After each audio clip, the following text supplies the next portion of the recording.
Good morning students. इस video lecture में आज हम डिस्कस करेंगे CS 301 सब्जेक्ट कोड का टॉपिक लिंक लिस्ट, जो कि बहुत इम्पोर्टेंट टॉपिक है डेटा स्ट्रक्चर की। हम बात करें तो सबसे पहले हमने इससे पहले प्रीवियस लेक्चर में से हमने डिस्कस किया था कि डेटा स्ट्रक्चर्स क्या होते हैं और उन्हें क्यों यूज़ करते हैं। तो ब्रीफली मैं उनके बारे में बताना चाहूँ कि डेटा स्ट्रक्चर क्या है। तो डेटा स्ट्रक्चर एक लॉजिकल रिप्रेजेंटेशन है, किसका? Logical representation of data and operation. जो भी ऑपरेशन और परफॉर्म किया जाता है किसी भी डेटा के ऊपर, उसका लॉजिकल क्या है? रिप्रेजेंटेशन होता है स्ट्रक्चर, डेटा स्ट्रक्चर। या फिर मैं बोलूँ कि डेटा को वेल ऑर्गेनाइज्ड मैनर में क्या करना? स्टोर करना। किसका काम होता है? डेटा स्ट्रक्चर का काम। यदि किसी भी डेटा को मुझे स्टोर करना है, यदि वो वेल मैनर में स्टोर है, तो उसको एक्सेस करना या उसको रिट्रीव करना क्या हो जाता है? काफ़ी ईजी हो जाता है। तो हमने देखे थे दो तरह के डेटा स्ट्रक्चर होते हैं, linear data structure and non linear data structure. उनके भी सब कैटेगरीज देखी थी हमने, ये सारे हमने डिस्कस किया है प्रीवियस लेक्चर्स में।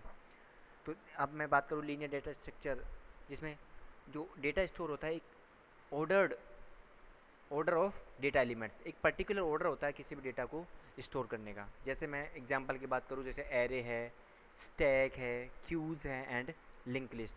तो link list one of them है लीनियर डेटा स्ट्रक्चर्स में से। अब बात करते हैं कि लिंक लिस्ट क्या है, जो कि क्या किस टाइप का डेटा स्ट्रक्चर है? मेरा लीनियर डेटा स्ट्रक्चर है। लिंक लिस्ट क्या है? मेरा एक लीनियर डेटा स्ट्रक्चर है। तो लीनियर डेटा स्ट्रक्चर की बात करूँ तो जो भी डेटा मेरा स्टोर होगा किसमें? लीनियर वे में स्टोर होगा। तो link list is a linear data structure. सबसे पहली लाइन मुझे क्या याद रखनी है? Link list is a linear data structure, it contains nodes,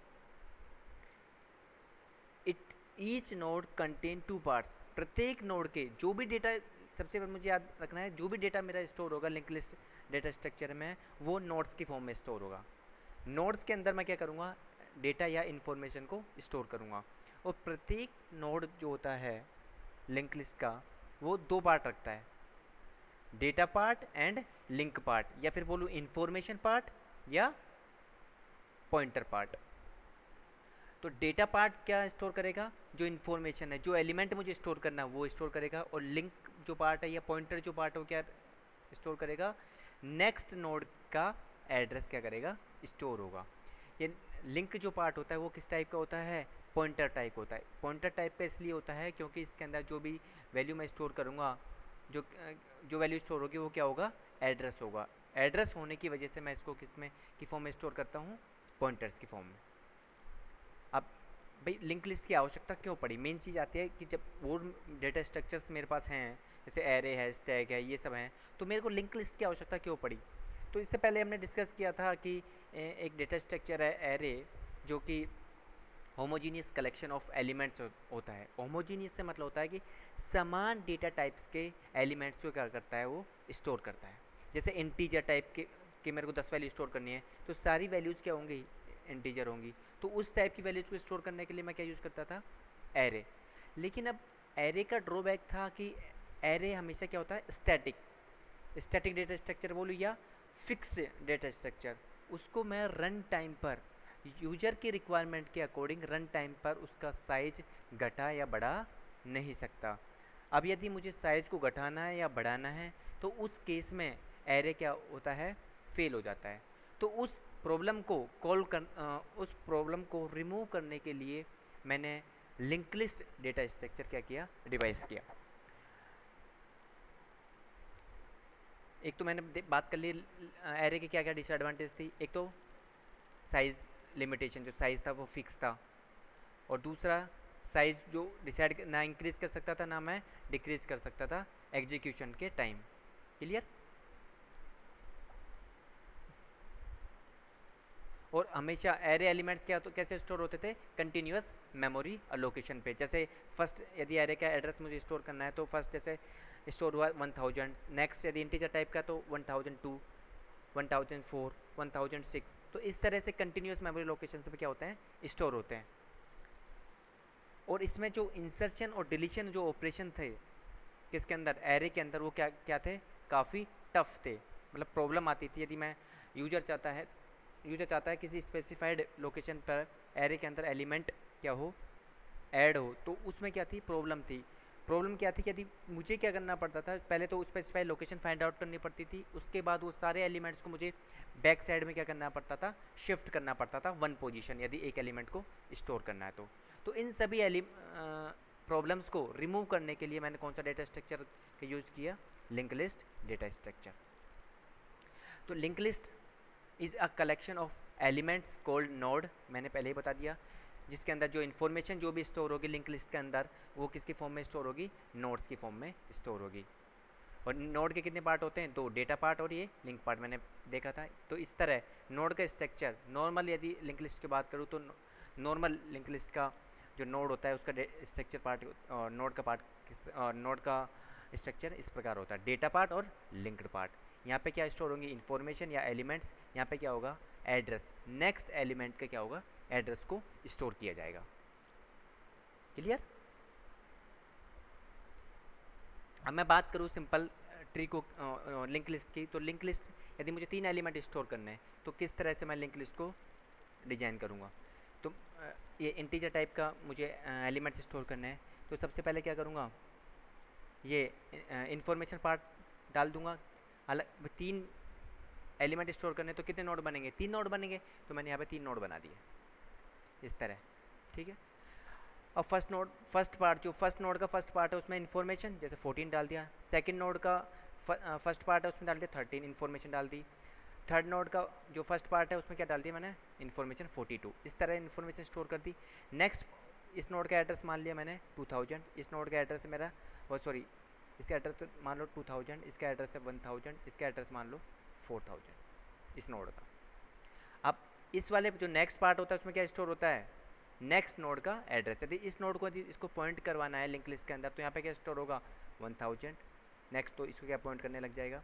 यदि इसके अंदर इस नोड को पॉइंट करवाना है तो यहाँ पे कर दूंगा इस वाले नोड का एड्रेस, तो यहाँ पे क्या इस वाले नोड को करने लग जाएगा, पॉइंट करने लग जाएगा। यदि मुझे लिंक लिस्ट को एंड का लास्ट जो नोड है उसके अंदर के बाद कोई एलिमेंट स्टोर नहीं करना, तो नेक्स्ट फील्ड किसको पॉइंट करेगा, लास्ट नोड का, किसी को पॉइंट नहीं करेगा। इसलिए लास्ट वाला जो पार्ट होता है उसके अंदर क्या आता है, नल, क्या आता है, नल। इसके बाद ये किसी भी नोड को क्या नहीं करेगा, पॉइंट नहीं करेगा। तो कंपाइलर को ये पता लग जाएगा कि इसके बाद कोई भी नोड नहीं है लिंक लिस्ट के अंदर। यहाँ पे मैंने मेंशन भी किया हुआ है, null indicates the end of the node, इसके बाद कोई भी नोड नहीं है। क्लियर।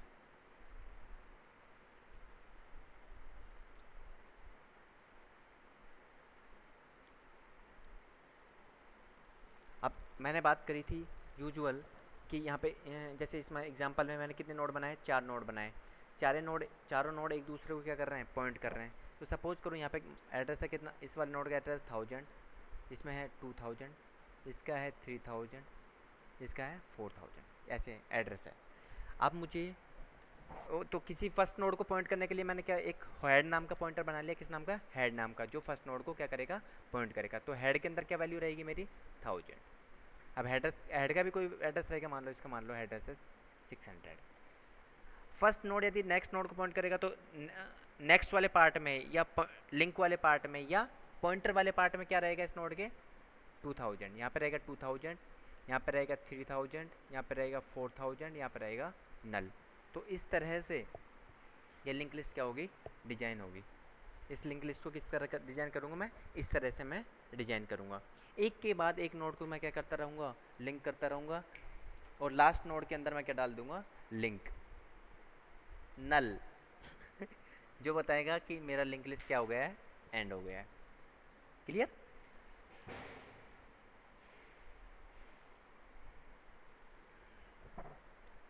जैसे मैंने देखा था कि link list is a collection of, क्या बताया था, collection of nodes with various fields. एक यदि मैंने सिंपल लिंक लिस्ट की बात करूँ तो सिंपल लिंक लिस्ट में कितने पार्ट होंगे, एक नोड के 2 पार्ट होंगे, एक डेटा पार्ट, एक लिंक पार्ट या पॉइंटर पार्ट। लेकिन यदि मेरी लिंक लिस्ट डबली लिंक लिस्ट है, या डबल एंडेड क्या बोलते हैं सर्कुलर लिंक लिस्ट है, तो उस केस में उस नोड की स्ट्रक्चर क्या हो जाएगी, चेंज हो जाएंगी। उसके अंदर मल्टीपल पार्ट्स हो सकते हैं किसी भी नोड के, ठीक है। तो यहाँ पे हम सिंपल सी बात कर रहे हैं सिंपल लिंक लिस्ट की, जिसके अंदर कितने पार्ट होते हैं, दो ही पार्ट होते हैं, एक डेटा पार्ट और एक लिंक पार्ट। ये लिंक लिस्ट का के नोड का क्या है, स्ट्रक्चर है। इस तरह से किसी भी लिंक लिस्ट का यदि के नोड का मुझे स्ट्रक्चर बनाना है तो मैं ऐसे बनाऊंगा। क्लियर? ओके। अब मैं बात करूँ लिंक लिस्ट और एरे में क्या डिफरेंस है। लिंक लिस्ट को मैंने क्यों यूज़ किया, एरे जब डेटा स्ट्रक्चर पहले से बना हुआ था तो देखो सबसे पहले मैंने बात करी लिंक लिस्ट क्या होता है मेरा, सॉरी एरे क्या होता है, फिक्स साइज़ का होता है। मैं उसका साइज़ रन टाइम पे क्या नहीं कर सकता, बढ़ा या घटा नहीं सकता। इसको रिसाइज करना क्या होता है, काफ़ी एक्सपेंसिव होता है किसको, एरे को। लेकिन जो लिंक लिस्ट है वो क्या है, मेरा डायनेमिक डेटा स्ट्रक्चर है। डायनेमिक से मतलब होता है कि उसका जो साइज है वो रन टाइम पे मैं इंक्रीज या डिक्रीज कर सकता हूँ। लेकिन जो एरे होता है वो क्या होता है, एक स्टैटिक डेटा स्ट्रक्चर है, उसका साइज मैं रन टाइम पर घटा या बढ़ा नहीं सकता। दूसरा डिफरेंस है इंसर्शन और डिलीशन एरे के अंदर काफ़ी क्या होता है, इनएफिशिएंट होता है। क्यों?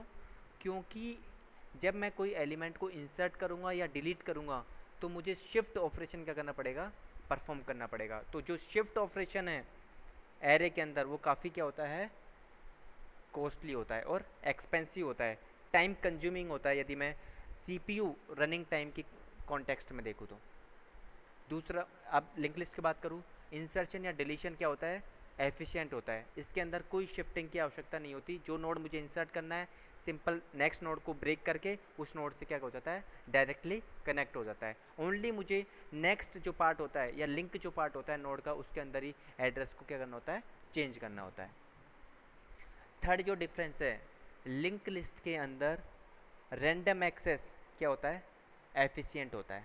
यदि लिंक लिस्ट के अंदर एरे के अंदर जो रैंडम एक्सेस है, रैंडम एक्सेस से मतलब होता है कि यदि यूजर अपने अकॉर्डिंग कोई भी एलिमेंट को एक्सेस करना चाहता है एरे का, तो वो क्या कर सकता है, इजीली कर सकता है। किस बेसिस पे, एरे की इंडेक्सिंग के बेसिस पे उसको क्या कर सकता है, एक्सेस कर सकता है।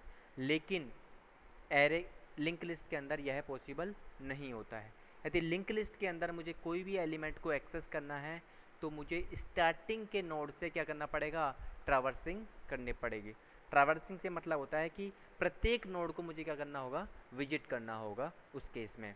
तो इसमें क्या होगा, टाइम कंज्यूमिंग रहेगा। जो भी रैंडम एक्सेस जो होता है किसके अंदर, लिंक लिस्ट के अंदर, वो क्या होता है, टाइम कंज्यूमिंग होता है। या मैं फिर बोलूँ कि लिंक लिस्ट के अंदर रैंडम एक्सेस पॉसिबल ही नहीं है। लिंक लिस्ट के अंदर केवल सीक्वेंशियल एक्सेस ही क्या है, पॉसिबल है। क्लियर? और लेकिन एरे के अंदर दोनों चीज़ें, सीक्वेंशियल एक्सेस और रैंडम एक्सेस, दोनों क्या है, पॉसिबल है। अब नेक्स्ट डिफरेंस में बात करूँ, नेक्स्ट डिफरेंस है नो मेमोरी वेस्टेज। यदि मैं जो एरे में जितना साइज मैंने डिफाइन किया है, यदि ऑलमोस्ट मैं उतने ही साइज को यूज़ करता हूँ तो मेरा मेमोरी वेस्टेज नहीं होता है। यदि मैं सपोज़ करो मैंने 100 साइज़ का मैंने एरे डिक्लेयर कर दिया, लेकिन मैं उसमें 10 साइज़ का एलिमेंट 10 साइज़ का एरे यूज़ कर रहा हूँ, तो उस केस में मेमोरी का वेस्टेज क्या होगा, काफ़ी ज़्यादा होगा। किसके अंदर, एरे के अंदर। क्यों? क्योंकि एरे क्या है, एक स्टैटिक डेटा स्ट्रक्चर है। लेकिन लिंक लिस्ट एक क्या है, डायनेमिक डेटा स्ट्रक्चर है। तो उसके अंदर जितने एलिमेंट्स की को स्टोर करने की रिक्वायरमेंट होगी उतनी ही मेमोरी एलोकेशन क्या होगी, अलोकेट होगी। इसके अंदर जो मेमोरी एलोकेशन होगा क्या होगा, डायनेमिक मेमोरी एलोकेशन होगा या रन टाइम पर मेमोरी का एलोकेशन होगा। एरे के अंदर जो सीक्वेंशियल एक्सेस है वो क्या होता है, फास्ट होता है। नेक्स्ट डिफरेंस से देखूँ, एरे के अंदर जो सीक्वेंशियल एक्सेस है वो क्या होता है, फास्ट होता है। कंपेयर करूँ मैं लिंक लिस्ट से तो क्यों, क्योंकि एरे के अंदर जो एलिमेंट्स स्टोर होते हैं वो सारे क्या होते हैं, कंटिन्यूस मेमोरी एलोकेशन पे क्या होते हैं, सारे स्टोर होते हैं। लेकिन लिंक लिस्ट के अंदर जो सीक्वेंशियल एक्सेस है वो क्या होता है, काफ़ी स्लो होता है, क्योंकि लिंक लिस्ट के अंदर एलिमेंट्स होते हैं, उनका जो मेमोरी लोकेशन है वो क्या नहीं होता, कंटिन्यूस नहीं होता है। जैसे हमने एग्जांपल में देखा था, एक मेमोरी लोकेशन 1000, दूसरा 2000, 3000, तो इस तरह डिफरेंट डिफरेंट मेमोरी लोकेशंस में क्या होते हैं, एलिमेंट्स स्टोर होते हैं। तो ये था इस वीडियो लेक्चर में, हमने देखा कि लिंक लिस्ट क्या है और लिंक लिस्ट को क्यों यूज़ करते हैं, एरे और लिंक लिस्ट में डिफरेंसेस देखे। Thank you.